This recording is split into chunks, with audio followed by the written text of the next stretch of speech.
Today we're going to talk about the second thing, shifting our gaze.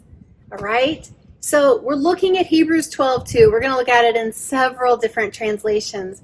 But one of them says, keeping our eyes on Jesus, the champion who initiates and perfects our faith. Initiates, that means he's the one who makes the first move.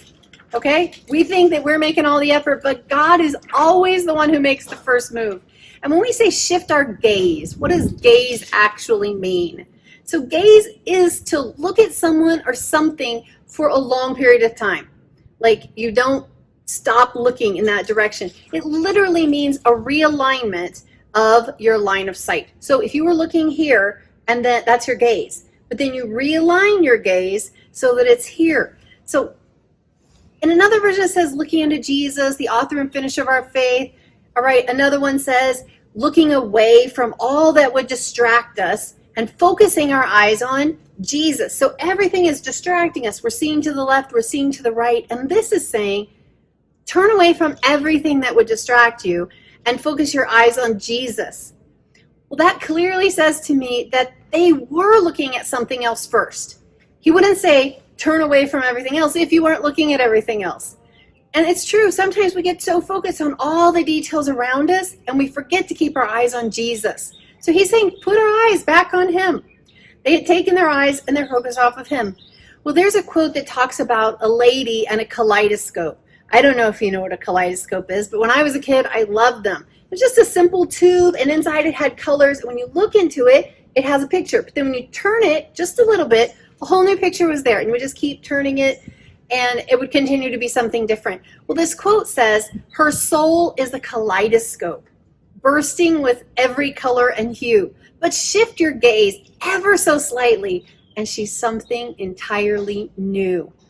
When I saw that, I was like, that's awesome. Because you know what? That's true about people, but that's so true about Jesus. He doesn't change. He's still the same faithful God, but we see a new piece of him every time we shift our gaze. And I think about the beautiful nature all around us, like behind me, you see the ocean, the clouds, the mountains. It's gorgeous. God created all of creation just for us to see his love for us, his power. He says he gives us everything we need for life and godliness. So how is it that we find a beautiful flower and we are so encaptured by it, and then it dies and we're so sad, but you know what? Before we even know it, another bloom has come.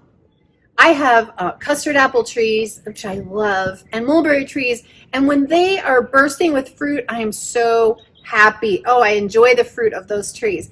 But then there comes a season where there's no fruit, and I chop off so many branches. Pruning, right? And they're ugly and they don't look beautiful and they're not their most attractive time.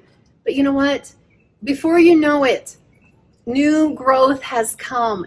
And that's what we're talking about, making way for the new. If you don't ever allow yourself to be pruned, there's no room for new growth to come. How can new growth come if you've already outgrown the space that you're in? You have to allow God to prune back things in your life that are keeping you from being more fruitful. So, going the second mile. Today we're looking at shift your gaze. Shift your gaze. Don't dwell on that thing that makes your heart sad. Remember, God's bringing something new. There is life, there is beauty, and he still has a plan.